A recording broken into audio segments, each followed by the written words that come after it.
un jeune policier met le chaos dans le service de police et est devenu la risée de ses collègues depuis qu'il a pris ses fonctions.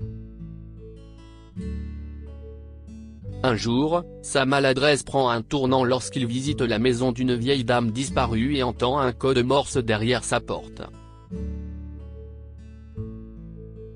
Par une matinée ensoleillée, Jared, ou l'officier Jared, comme son nouveau titre de fonction l'identifie, est entré au poste de police dans un uniforme impeccable, une tasse d'américano bien chaude à la main.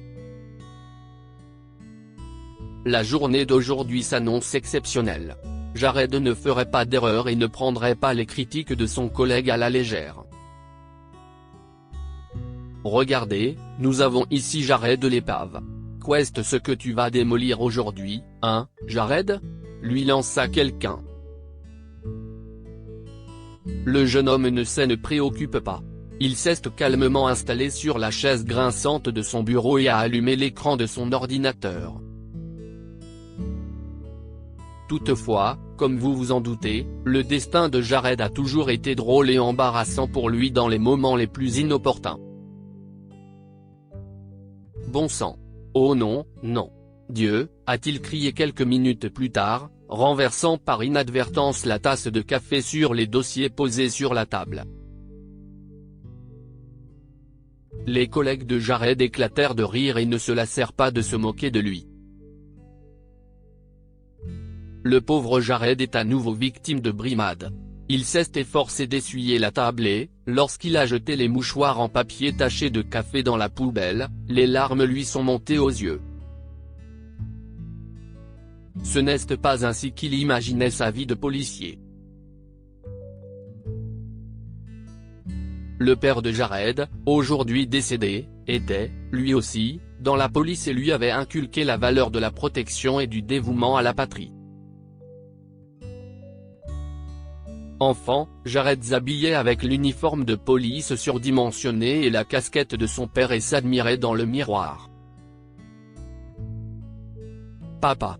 Regarde, je vais devenir flic comme toi », disait-il à son père. Et le père de Jared souriait, lui assurant que c'était le cas. « Il n'y a aucun doute là-dessus, jeune homme. Tu feras un jour un officier courageux », disait-il. Mais ces paroles ne se sont avérées que partiellement vraies. Jared est bien devenu flic, mais ce n'était pas un flic courageux. C'était un jeune policier peu sûr de lui qui venait d'entrer dans la police. Ses collègues lui disaient souvent qu'il ferait mieux de travailler dans une épicerie, mais Jared tenait à leur prouver qu'il avait tort. Il rêvait de devenir flic comme son père. Malheureusement, plus il tentait de faire ses preuves, plus il échouait et avait des problèmes. Un jour, il a menotté un jeune adolescent qui suivait une dame plus âgée, le prenant pour un voleur qui tentait de s'emparer de son sac à main coûteux.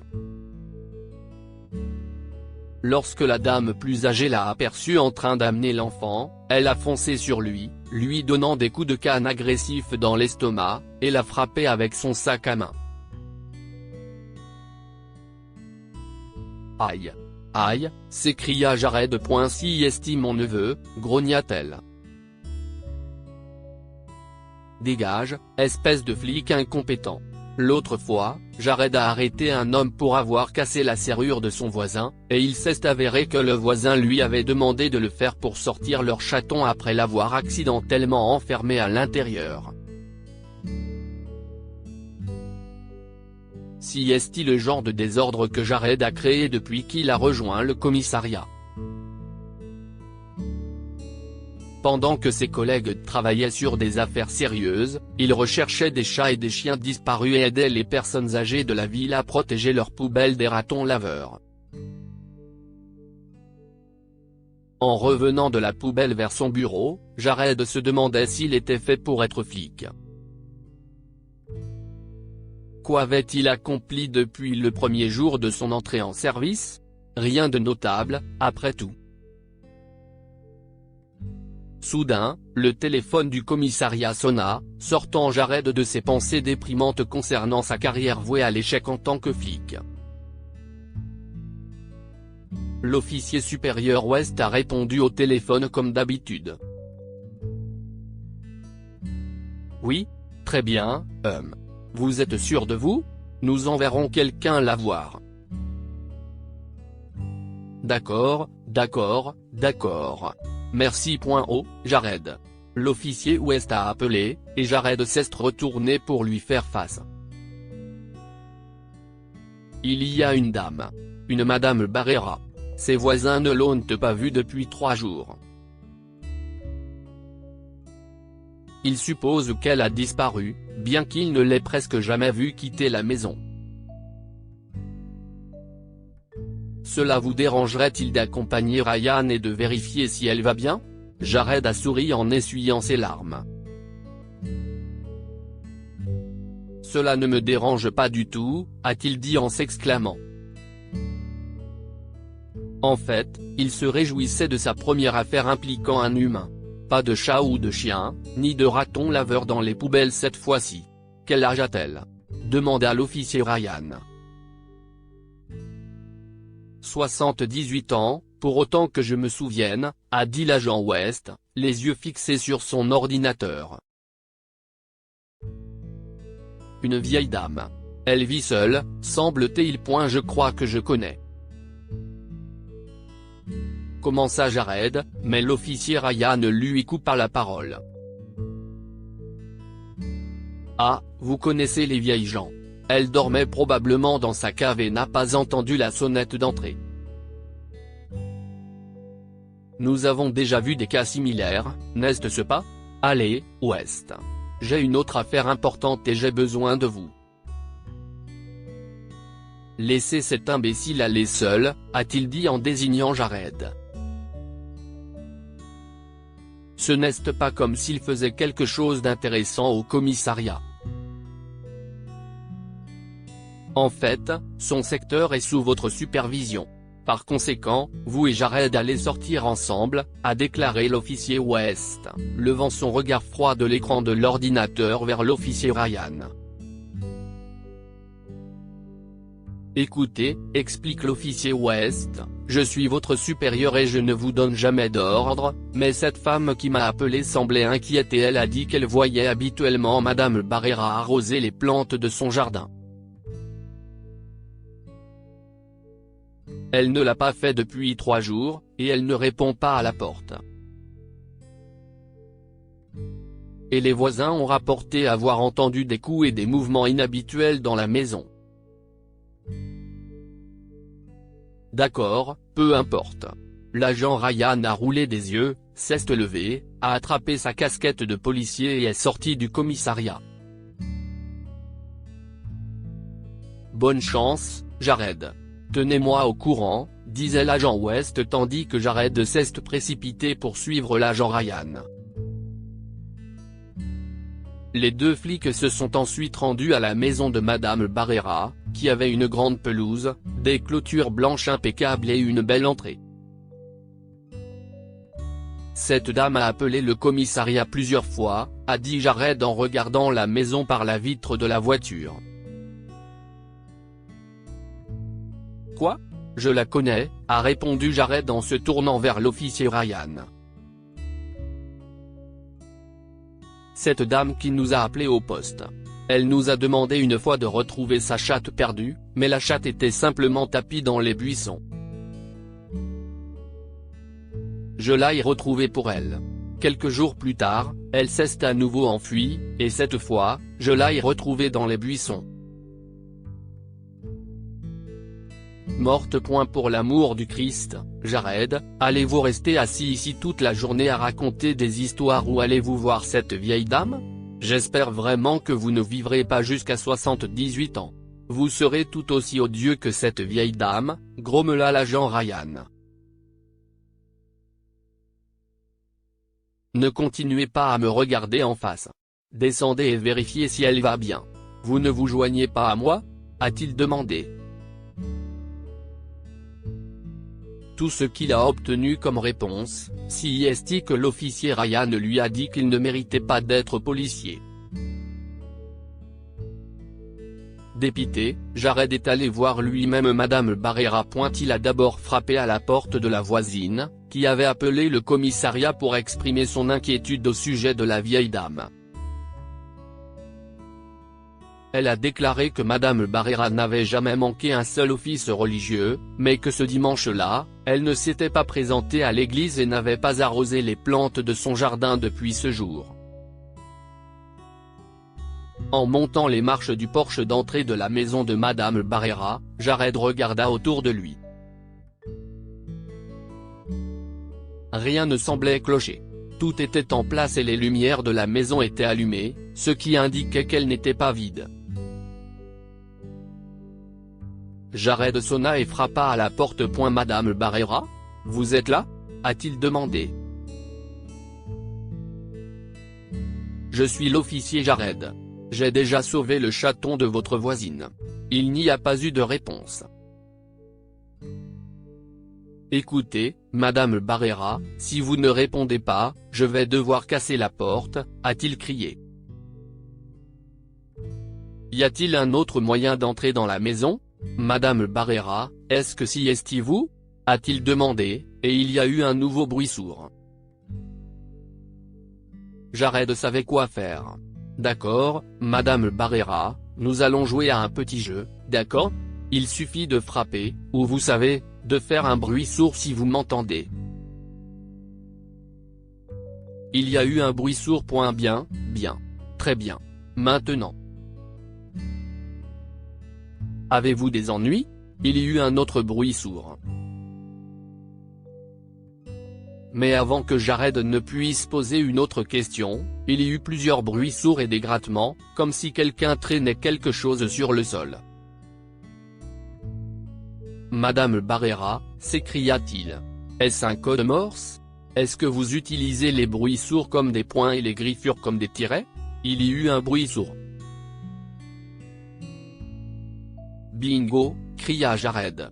D'accord, Madame Barrera, maintenant ce que vous allez faire, c'est répéter le schéma depuis le début, ok ?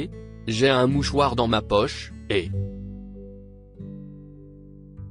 Il a sorti à la hâte un mouchoir et un stylo, et je vais écrire ça, d'accord ? Jared a donné des instructions à Madame Barrera et a noté les points et les tirets qu'elle essayait d'indiquer. Son rythme cardiaque s'est accéléré lorsqu'il a regardé le mouchoir en papier après avoir fini d'écrire. Jared appela immédiatement l'officier Ryan à l'aide, mais le policier expérimenté n'était pas prêt à l'écouter. Combien de temps vous faut-il pour contrôler une personne ? Vous avez créé un nouveau problème ? Pourquoi avez-vous toujours des ennuis, Jared ? Alors, de quoi s'agit-il exactement cette fois-ci ? Si est-il un chat, une souris, un chien ou un raton laveur dans sa cave qui fait ces bruits étranges que les voisins entendent ?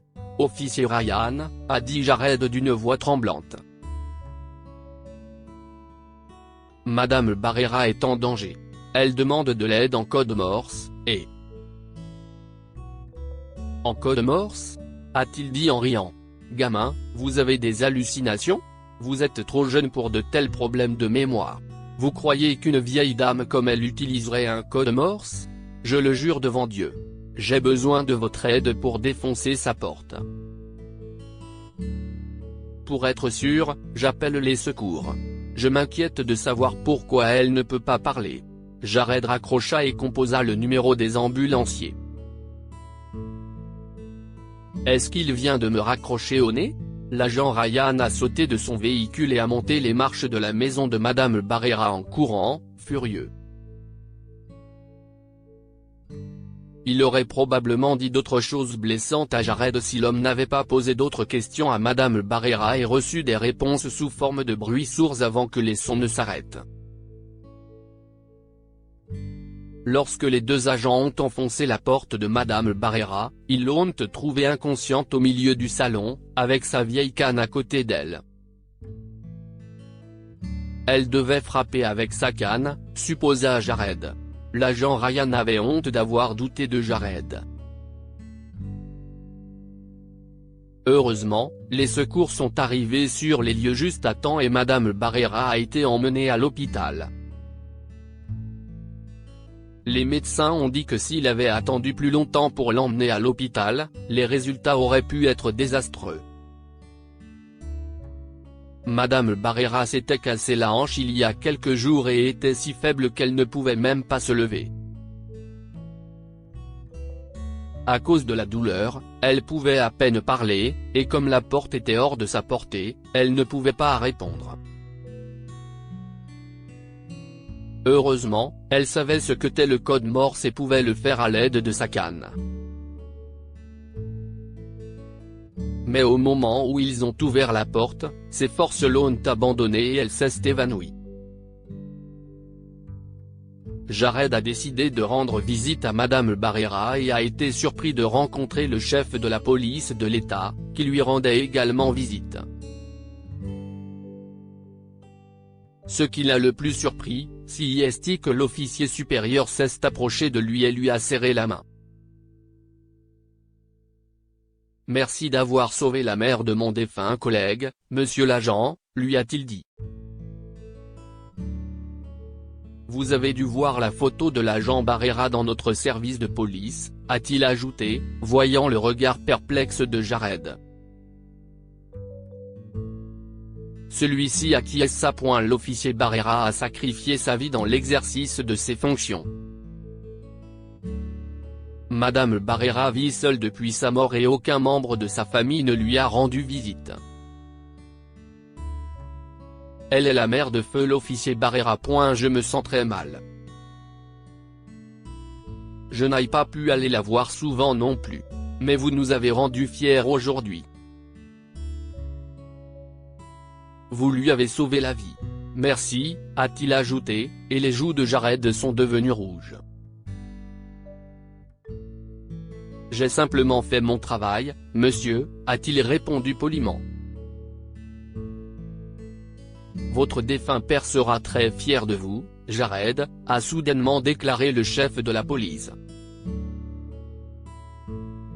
Je l'ai connu. Son fils a suivi ses traces et est devenu un bon officier comme il l'avait toujours voulu. Continuez comme ça, officier Jared. Jared avait presque les larmes aux yeux. Il n'avait jamais imaginé qu'une semaine plus tard, il recevrait un tel éloge ou une telle médaille pour son acte. Après la sortie de Madame Barrera de l'hôpital, Jared lui rendit visite un jour et fut surpris de trouver le chef du service de police à ses côtés. Encore une fois. Monsieur, je ne m'attendais pas à vous voir ici, a dit Jared, et son aîné n'a pas pu le regarder dans les yeux. Il lui a alors révélé qu'il était le neveu de Madame Barrera et qu'il avait honte de ne pas lui rendre visite souvent. Vous m'avez en quelque sorte ouvert les yeux, Jared. Je repoussais sans cesse mes visites à cause de mon travail. Après ce qui s'est passé, j'ai réalisé que j'aurais pu la perdre. Je veux me rattraper et lui rendre visite plus souvent. Jared s'est senti très mal pour Madame Barrera et a commencé à lui rendre visite de temps en temps, en lui apportant de la nourriture et en l'aidant à la maison. Il rejoignait parfois son aîné et, avec le temps, ils sont devenus amis. Au cours d'une de leurs visites, Madame Barrera a révélé que son défunt fils lui avait appris le code Morse, ce qui lui a sauvé la vie et a fait basculer la carrière de Jared. Depuis l'incident, tous les membres du service ont salué sa bravoure et ont appris à admirer et à apprécier le policier courageux et confiant qu'est devenu Jared. Il n'est plus la risée de tous, et son père, aujourd'hui décédé, est fier de lui. Que pouvons-nous apprendre de cette histoire? Celui qui défend les valeurs humaines et aide ceux qui sont dans le besoin est celui qui gagne les louanges et les cœurs. Tout le monde a critiqué Jared et s'est moqué de lui parce qu'il était un policier incompétent, jusqu'à ce qu'il sauve la vie de Madame Barrera. Rien ne peut remplacer une famille, alors chérissez vos proches. Le chef de la police s'est rendu compte qu'il avait eu tort de faire passer son travail avant sa famille lorsqu'il a failli perdre Madame Barrera. Partagez cette histoire avec vos amis. Elle pourrait égayer leur journée et les inspirer.